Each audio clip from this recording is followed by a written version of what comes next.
Assalamualaikum warahmatullahi wabarakatuh. Innal hamdalillah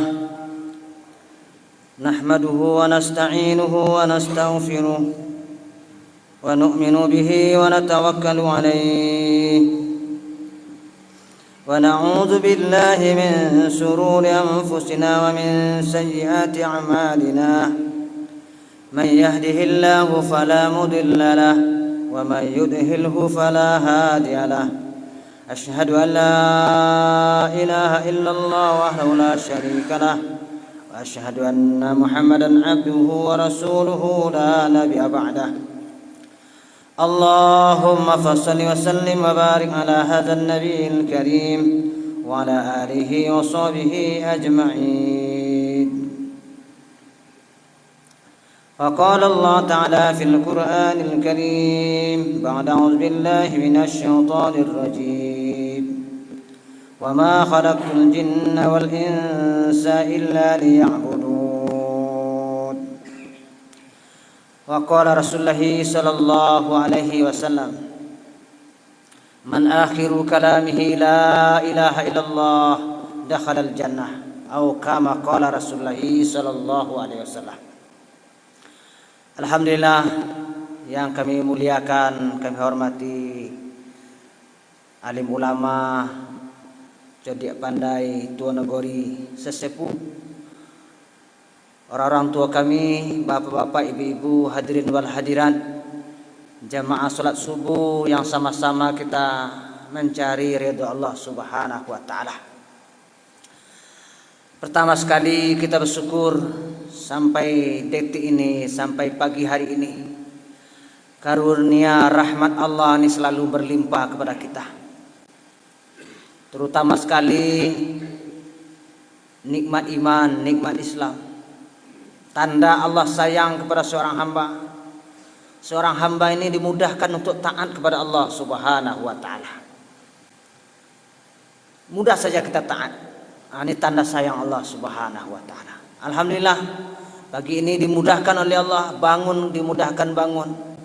Kemudian dimudahkan kita melangkahkan kaki, mengayunkan tangan, melangkah ke rumah Allah. Kemudian dimudahkan juga kita, hati kita ini untuk bertahan sejenak di masjid ini untuk mengulang-ulang kaji, mengulang-ulang kebesaran Allah, pembicaraan tentang agama. Mudah-mudahan seluruh rangkaian ibadah yang kita buat dari awal tadi sampai sekarang ini dilipat gandakan oleh Allah Subhanahu wa taala lagi dan lagi. Amin ya rabbal alamin. Salawat dan salam kita sampaikan kepada baginda Nabi Muhammad sallallahu alaihi wasallam, junjungan alam, nabi terakhir, la nabiyya ba'dah, penghulu alam semesta. Nabi yang sangat cinta kepada umat ini, Nabi yang sangat sayang kepada kita. Bahkan bukan hanya di dunia, bahkan besok di akhirat, ketika itu bukan waktunya lagi memikirkan orang lain, Nabi masih memikirkan kita. Besok di akhirat, nafsi-nafsi, masing-masing memikirkan diri masing-masing, tetapi Nabi masih memikirkan kita. Bahkan di ujung Siratul Mustaqim Nabi akan berdiri, padahal dia sudah berhak masuk surga, diundurkan masuk surganya, menunggu umat, menunggu kita, ditunggunya kita di ujung Siratul Mustaqim sambil berdoa, ya Rabbi salim salim, ya Rabbi salim salim, ya Allah selamatkan umatku meniti Siratul Mustaqim, selamatkan umatku meniti Siratul Mustaqim. Dikatakanlah satu riwayat, besok kita meniti Siratul Mustaqim ini berjatuhan sebagaimana air hujan berjatuhan. Ada yang merangkak, ada yang berlari, ada yang terbirit-birit. Di kiri kanannya ada pengait seperti mata kail, akan melukai kulit-kulit kita sambil berjalan meniti Siratul Mustaqim. Di bawahnya api neraka sedang menjilat-jilat. Dalamnya tingginya jembatan ini, bila ada bayi dijatuhkan ketika itu, dia baru sampai ke dasarnya ke bawah, sudah tumbuh jenggotnya, sudah beruban rambutnya. Sekitar 60-70 tahun dalamnya. maka sayang Nabi sallallahu alaihi wasallam, maka kita akan ditunggunya sambil mendoakan, beri syafaat untuk kita. Maka sudah sewajarnya kita banyak-banyak kirim salam, banyak baca selawat kepada Nabi sallallahu alaihi wasallam. Assalamualaikum ya Sayyidi, assalamualaikum ya Rasulullah. Mudah-mudahan salam kita disampaikan Allah Subhanahu wa taala kepada beliau. Dalam satu riwayat, ketika satu umat ini bersalawat kepada Nabi, Allah izinkan Nabi kita ini menjawab salam kita. Allahumma shalli ala sayyidina Muhammad wa ala alihi wa sahbihi ajma'in. Bapak Ibu hadirin sedang jamaah salat subuh yang sama-sama kita mengharap ridha Allah Subhanahu wa taala. Di dalam hidup ini ada dua perkara. Yang pertama namanya keperluan. Yang kedua namanya tujuan. Keperluan hidup kita ini sama semua. Orang kaya, orang miskin, orang kota, orang desa, yang codiak, yang bongak, petani, pedagang, pegawai. Hakikatnya keperluan-keperluan kita ini sama semua. Agamanya juga seperti itu, apa saja agamanya. Orang Kristen, Buddha, Cina, Amerika, negara apa saja, etnisnya, sukunya. Keperluan kita sama. Apa keperluan kita? Yang pertama kita perlu makan, minum, makan. Yang kedua kita perlu pakaian.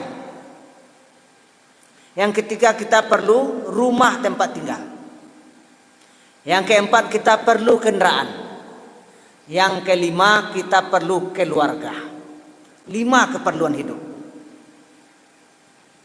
Tapi modelnya berbeda. Makannya orang miskin berbeda dengan makannya orang kaya. Itu saja bedanya. Cuman kita perlu makan. Kalau orang miskin makan nasi putih dengan garam, ikan teri jadi, cukup telur dadar jadi. Tapi makannya orang kaya berbeda. Sebenarnya keperluan kita cuma makan. Model makannya, cara makannya, tempat makannya yang berbeda. Yang kedua pakaian. Kita ini perlu pakaian. Pakaian orang miskin dengan orang kaya bedanya itu modelnya, warnanya, harganya. Tapi sebetulnya yang kita perlukan pakaian untuk menutupi aurat kita. Begitu juga rumah tempat tinggal, begitu juga kendaraan, begitu juga keluarga. Tetapi Bapak Ibu SWT, ini hanya keperluan. Apa gunanya keperluan ini? Untuk memudahkan kita mencapai tujuan. Dan yang kedua namanya tujuan. Jadi keperluan yang 5 tadi untuk memudahkan kita mencapai tujuan. Jadi tujuan kita hidup untuk apa? Tujuan hidupnya bukan untuk makan, bukan untuk minum, bukan untuk cari pakaian, untuk kendaraan, untuk rumah tempat tinggal, bukan untuk keluarga. Itu hanya keperluan hidup. Tapi gini tak balik. Nang keperluan gak menjadi tujuan. Tinggal sembahyang gara-gara cari makan. Indak ke masjid karena mencari makan. Apa bahasa awak itu Pak? Bahasa adat untuk menutup punggung ya kan? Nuntut punggung mencari nasi dan sesuatu ya kan? Untuk makan, untuk pakaian. Sehingga ada rentum adat itu. Ternyata itu hanya keperluan hidup. Sekarang gara-gara keperluan ini kita tinggalkan tujuan. Banyak tuh. Gara-gara kredit auto, gara-gara kredit rumah, gara-gara kredit Honda. Nggak ada gara-gara kredit sepeda, tinggal sembahyang, tinggal ke masjid. Gara-gara keluarga, ya kan? Alasannya keluarga. Sehingga sering kita dengar, ambo kalau lunas besok kredit auto, ambo rajin ke masjid. Ambo lah selesai nak ke kuliah besok, ambo sama-sama mula ke masjid raya lah kita. Duduklah salat subuh. Tapi si subuh kan tak bisa orang sibuk. Ternyata sibuknya dunia ini tak pernah habis. Dulu mencari kerja lah, dapat kerja, dapat anak, dapat bini, tidak aja selesai. Sibuk terus dunia ini. Maka perlu kita mengetahui apa tujuan kita. Bapak Ibu hadirin yang dirahmati Allah Subhanahu wa taala. Kalau indaklah dia tahu di Allah SWT untuk apa kita hidup, tidak tahu kita mengapa kita hidup. Tetapi Allah dengan kasih sayangnya dikasih tahunya untuk apa kita hidup. Jadi tidak bisa kita karang-karang untuk apa kita hidup. Tapi Allah yang menciptakan kita sudah menyeting kita untuk apa kita diciptakan. Maka dalam Al-Quran ditemukan 3 tujuan hidup. Kalau keperluan tadi sama gitu kok. Ustadz, ndak ustadz, keperluan hidupnya sama. Gayanya yang bedanya. Nah, gaya makannya, gaya pakainya, gaya rumahnya, gaya kendaraannya. Tapi kita perlu itu untuk memudahkan mencapai tujuan. Ada 3 tujuan hidup dalam Al-Quran diceritakan oleh Allah SWT. Nah, mudah-mudahan dalam subuh ini selesai ketiganya, kalau tidak dia sambung minggu depan. Yang pertama, ketika Allah ingin menciptakan Adam alaihi salam, Allah berfirman kepada jin dan para malaikat, wa iz qala rabbuka lil malaikati inni ja'ilun fil ardi khalifah. Kau nampak pertama Pak? Ketika Allah firman kepada jin dan para malaikat, sesungguhnya aku akan menciptakan satu orang khalifah di muka bumi. Nah, ini nampak pertama kita Pak, tujuan penciptaan kita ini menjadi khalifah. Tapi tidak HTI kah? Apa nama khalifah? Bukan khalifah yang dimaksud oleh Allah SWT. Apa itu khalifah? Khalifatullah, wakil Allah di muka bumi. Itu pertama tujuannya diciptakan Adam. Kan banyak wakil bukan wakil bupati, ini tidak bupati lah, tapi wakil. Wakil presiden, ini tidak presiden tapi wakil, mewakili presiden. Kita wakil Tuhan di muka bumi, namanya khalifatullah. Inilah maksud pertama diciptakan manusia oleh Allah Subhanahu wa taala. Lalu pertanyaannya, apanya yang kita wakili Tuhan ini? Maka ulama menjelaskan, kita mewakili sifat-sifat Allah Subhanahu wa taala. Nah, jadi kita mengembangkan sifat Allah di muka bumi ini. Maka ulama membagi garis besar, dibagi 2 sifat Allah tadi. Yang pertama namanya sifat jamal, sifat-sifat indah dari Allah. Apa itu? Ar-Rahman, Ar-Rahim, Al-Qudus, Al-Latif, As-Salam. Itu sifat-sifat jamal, sifat-sifat indah. Pengasih, penyayang, penyantun, penolong, Allah Maha Lembut. Itu sifat jamal kepada Allah. Yang kedua adalah namanya sifat jalal. Sifat jalal itu sifat-sifat agung. Allah ni Maha sombong. Allah ni Al-Mutakabbir. Allah tu gagah perkasa. Allah Aziz, Allah Karim, Allah mulia, Allah agung. Itu namanya sifat-sifat jalal. Jadi dibagi 2. Jadi khalifatullah hanya boleh mewakili sifat-sifat jamalnya Allah, atau ciri-ciri khalifatullah. Sifat jalal Allah tidak boleh dipakai. Kalau dipakainya jadi dubalang jadinya. Itu bawa kalemu Pak. Kalau bawa ke preman, atau sifat jalal Allah gua pakai. Maka terjebaknya orang ahli zikir ke situ, nyoba bawa ke kiri. Ini awalnya mengaji Tuhan, tapi dia bawa ke kiri menjadi orang bagaknya, orang sakti. Pakailah sifat jalal Allah tadi. Singguhnya tan tembak, tan bacok. Ini orang bagak. Tapi itu bukanlah sifat khalifatullah. Sifat khalifatullah hanya mewakili sifat-sifat jamalnya Allah. Penyayang, penolong, lembut, penyantun. Itu sifat khalifah. Kalau nang kore-kore tadi, gagah-gagah perkasa tadi, itu tidak sifat khalifatullah. Itu kalau bahasa awaknya sifat dubalang namanya. Maka Allah katakan, sombong adalah selendangku. Diharamkan kalian memakai selendangku. Diharamkan sorga bagi orang-orang yang memakai selendangku. Jadi sombong rupanya selendang Allah. Kadang-kadang tetap pakai dah selendang Allah kan. maraso hebat, maraso codiak, maraso pintar, maraso kayo. Itu selain Allah tak pakai. Bukanlah sifat khalifatullah. Sifat khalifatullahnya penyayang, penolong, penyantun, menyelamatkan, itu sifat khalifatullah. Akulah maksud Allah ciptakan kita mewakili sifat Allah, mewakili sifat-sifat jamal Allah di muka bumi. Kalau kita tengok kisah Khalifatul Rasyidin, sahabat-sahabat Nabi bagaimana mereka jadi khalifah. Allahu Akbar, menangi kita Pak. Kalau kita nengok sosok Umar bin Khattab, bagaimana sifat Allah yang mewakili dalam dirinya, sifat-sifat jamal Allah. Dia penyayang, penolong, penyantun. Kalau malam tu Khalifah Umarnya berjalan berkeliling, ngeliling rundoh, mengintel keadaan rakyatnya. Siapa tahu ada rakyatnya yang sakit, ada nambah sodi, ada nang menangi, atau nang lita, atau nang lun makan. Itu sifat khalifah. Jalan-jalan menengok keadaan umat.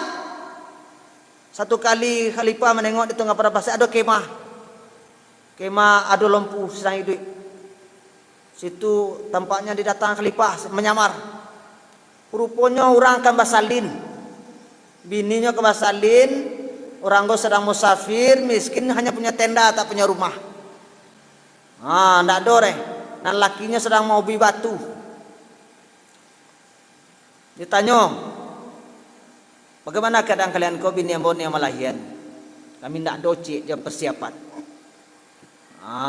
Maka pulang Umar berkata, nyusabi ke bininya. Malam kini ada kerja kita, amalnya besar. Nyoba bini presiden malam tu berjalan menolong orang di tenda. Lihat ada presiden macam itu kini. Bupati lah macam itu. Begitu sosok khalifah, penyayang, penyantun, memberi kepada umat. Bapak Ibu hadirin mati Allah Subhanahu wa taala. Yang kedua Bapak Ibu Subhanahu wa taala, maka khalifatullah kan lambang daripada akhlak. Kalau akhlak tadi. Kalau dalam di sekolah ada pelajaran akhlak. Aku untuk penjabaran turunan daripada khalifatullah di muka bumi. Jadi akhlaknya. Dan Nabi dikirim ke dunia untuk menyempurnakan akhlak. Tidaklah aku diutus kecuali ingin menyempurnakan akhlak, menyempurnakan sifat-sifat Allah di muka bumi. Yang kedua Bapak Ibu hadirin mati Allah Subhanahu wa taala. Allah berfirman, untuk apa kita ini diciptakan?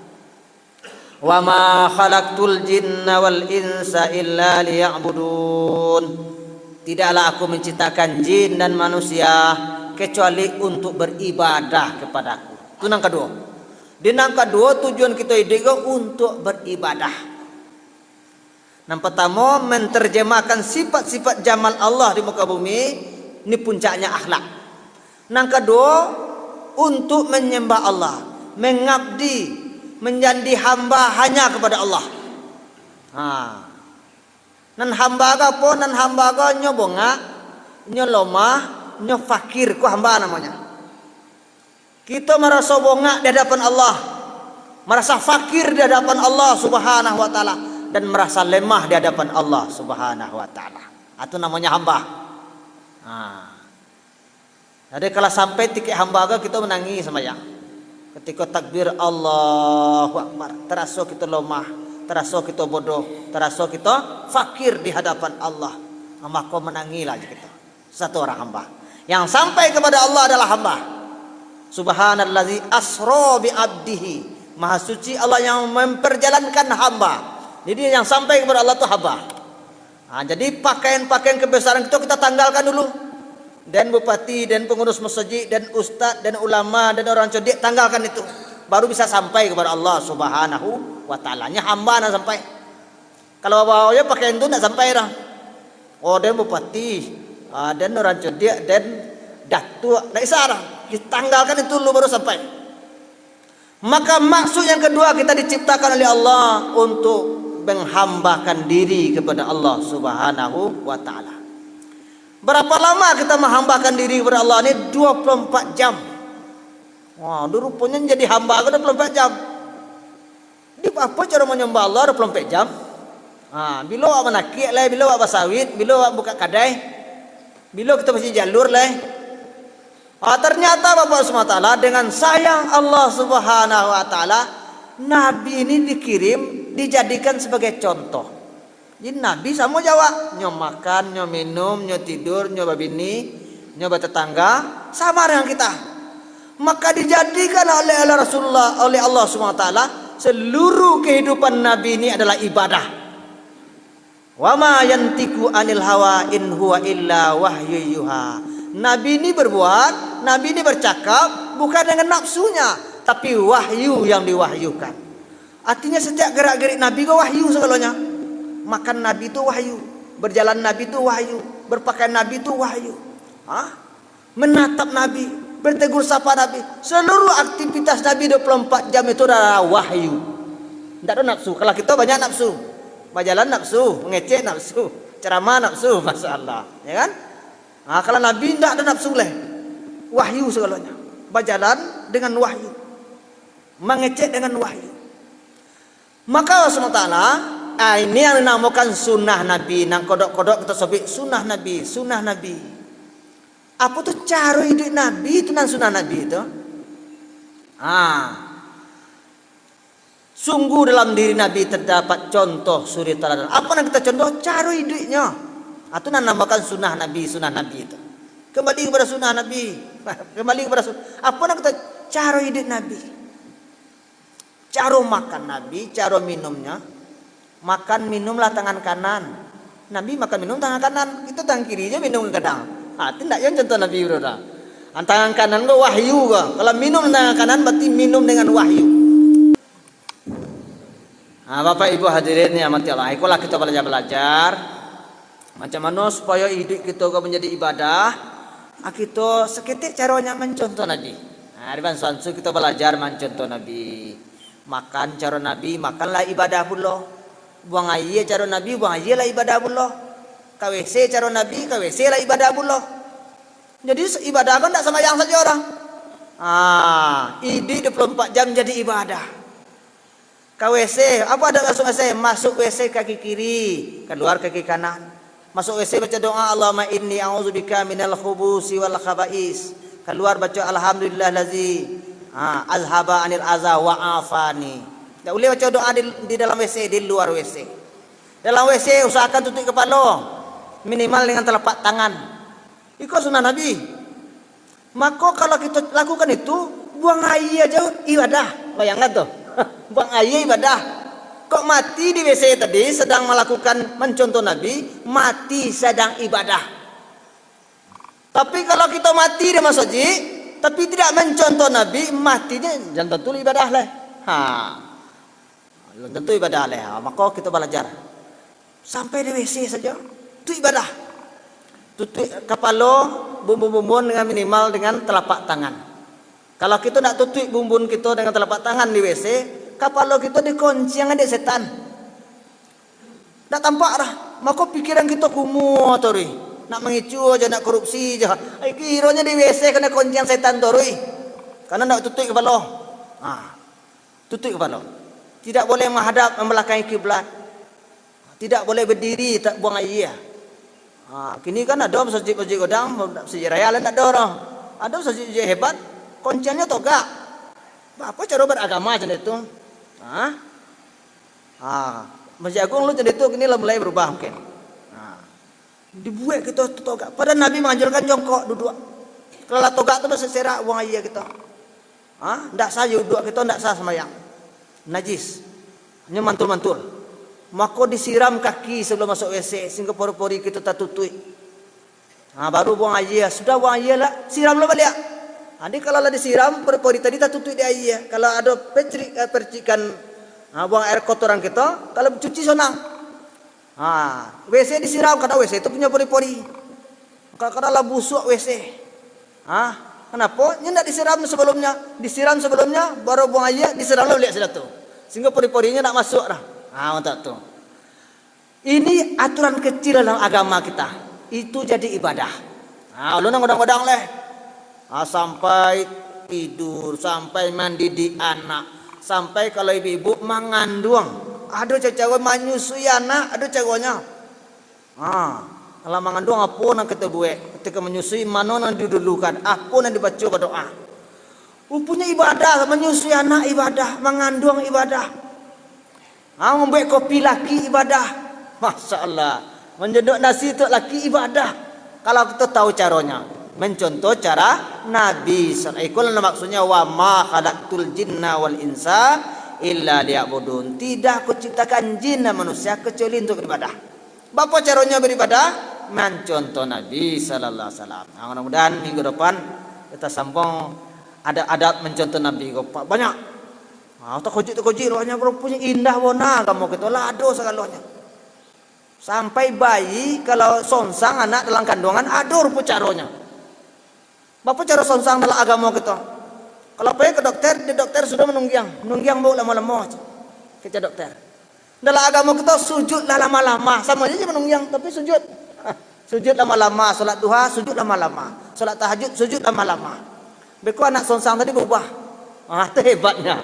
Tapi kalau ke dokter kita membayar kita Pak. Tapi kalau sama yang tahajud kita sama yang duha sujud lama-lama dapat ibadah. Anak sonsang selesailah masalahnya.